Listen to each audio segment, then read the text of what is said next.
Silakan.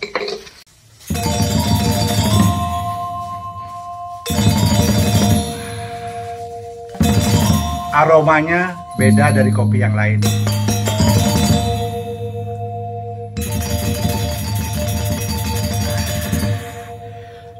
Seperti apa ya? Susah digambarkan karena ini rasa luar biasa. Baru pertama kali saya merasakan kopi seperti ini. Ya benar, pilih lagi dah, coba dulu.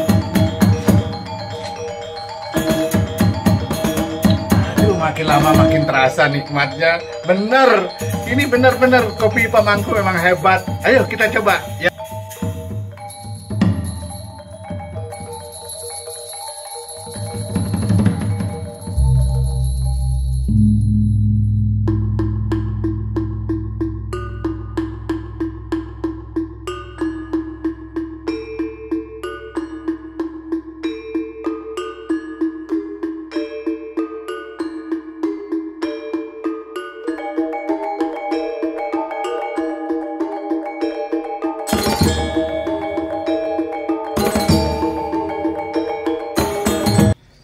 Mohon yang ingin tahu juga masalah kopi.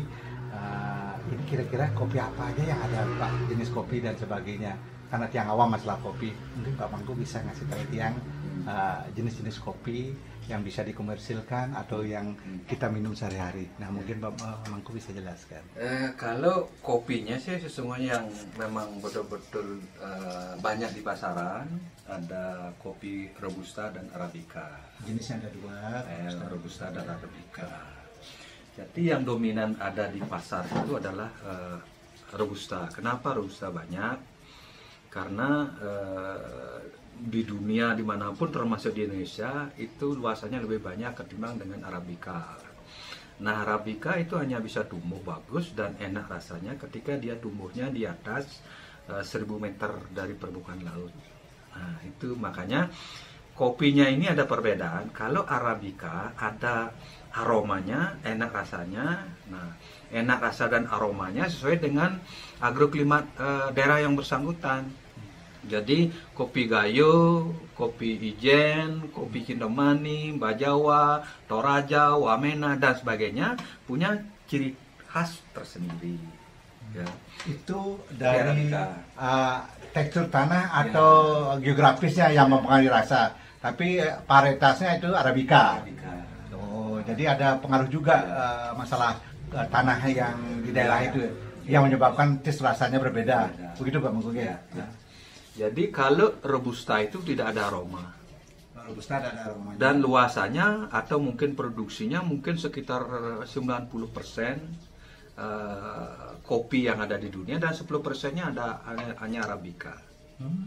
Ya, karena tumbuhnya di daerah pegunungan. Nah, fungsi kopi itu adalah di samping tadi fungsi ekonomi ya, karena harganya juga lumayan.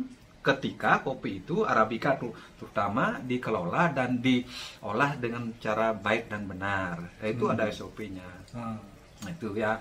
Nah, jadi itu kan dua jenis kopi. Jadi kopi dalam konteks pemasaran pun sesungguhnya ada dua, kopi komersial dan kopi specialty. Kopi specialty adalah kopi yang tidak ada cacat, baik fisik maupun cita rasa.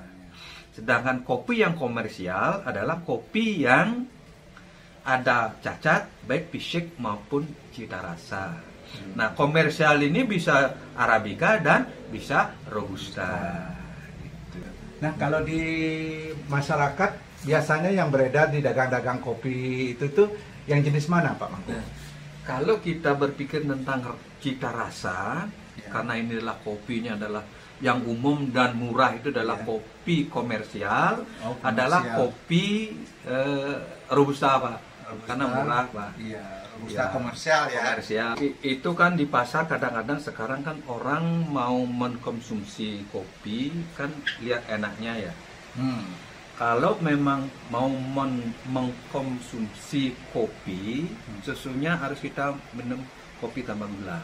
Iya, ya. Minum kopi namanya. Minum kopi. Sudah itu yang paling laris kan kopi 3 in 1 ya. Jadi ada creamer, ada gula dan ada kopi. Nah, kopinya sebenarnya kopi yang reject, yang rusak-rusak. Nah, ketika ini dicampur, Pak, dicampur, pasti akan terjadi reaksi kimia, Pak, terjadi penggumpalan. Nah, oleh karena itu, supaya tidak terjadi kerusakan, diisilah pengawet. Ya. Makanya kalau mau minum kopi, jangan minum kopi 3-in-1. Oh gitu. Kita minum kopi yang betul-betul fresh kopi, dalam artian kopi tanpa ada campuran apapun. Nah, itu kita beli aja kopi di warung-warung yang di gelas yang secara tradisional enggak masalah. Cuman kalau kita mau kopi yang sehat gitu, minum kopi specialty. Ya, jadi pengolahannya memang sesuai dengan SOP. Ya. Sehingga kopinya itu apa yang dikandung di dalam kopi itu muncul semua. Tidak ada hal-hal yang lain yang mempengaruhi cita rasa. Karena sifat kopi itu higrokopis. Apa itu, Pak? Jadi kopi itu menyerap apa yang ada di sekitarnya. Oh iya, betul. Ya.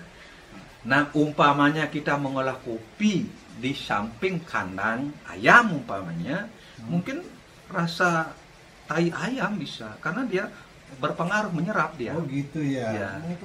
Kalaupun kita memproses kopinya tidak benar, artinya kita jemur di bawah, itu rasa tanah, Pak. Sebegitu pengaruhnya, Pak Manggung, masalah rasa kopi itu.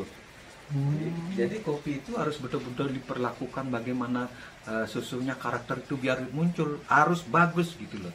Paling tidak harus pakai alas atau para-para namanya. Oh gitu. Ya. Sehingga cita rasa aslinya muncul kopi itu. Oke, sebelum sampai di sana, apa dari sistem dari awal penanaman dan sampai pemetikan itu ada pengaruh juga dengan cita rasa, Pak Manggung? Ya, pertanyaan bagus ini. Ya, itu jadi kan begini ya. Kalau kita membuat kopi yang bagus, ya, bermula dari bagaimana kita membuat kebun itu sehat. Oh, sehat ya. Kebun kopi sehat.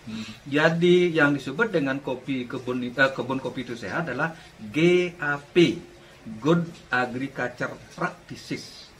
Nah, kebun itu harus sehat. Nah, ketika kita memelihara atau berkebun yang sehat, ada 4 syarat yang harus dilakukan. Ada 4 syarat. Ya. Pertama, kopi itu harus ada penaung. Penaung artinya tidak langsung Tidak matahari, kena langsung. sinar matahari langsung. Jadi dia harus ada peneduhnya. Peneduhnya. Ya. Kedua, harus dipangkas, Pak. Kenapa dipangkas? Ini yang dipangkas kopinya atau peneduhnya? Kopinya, Pak. Kopinya ya. Ya. Kopinya harus dipangkas. Kenapa, Pak?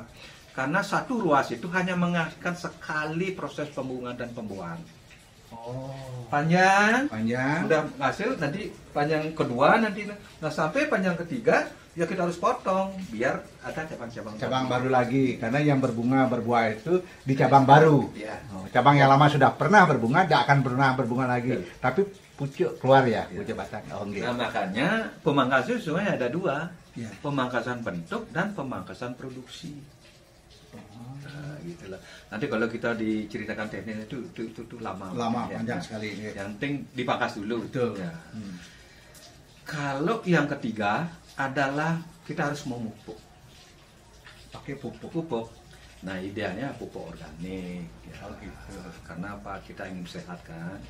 Jangan terlalu banyak pestisida, jangan terlalu banyak pupuk buatan. Kita pakai pupuk organik biar produksinya bagus. Yang keempat adalah pengendalian OPT, organisme pengganggu tanaman. Itu namanya nanti hama penyakit dan sebagainya. Salah satu secara teknis adalah pengendalian penaung.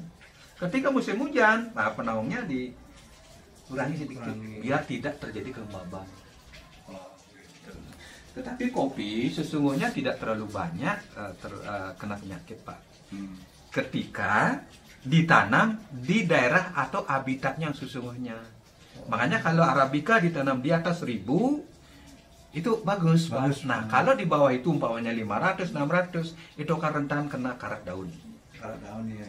Jamuran seperti itu. Ya, karena kopi pertama kali dikembangkan kalau tidak salah tahun 1699 kalau tidak salah, maaf.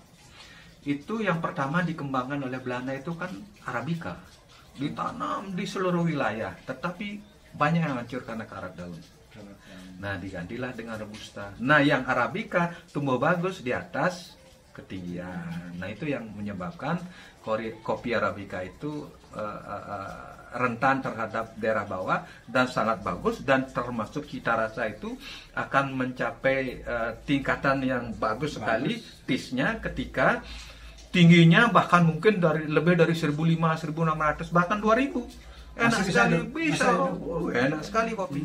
Kerapatannya tinggi, density namanya.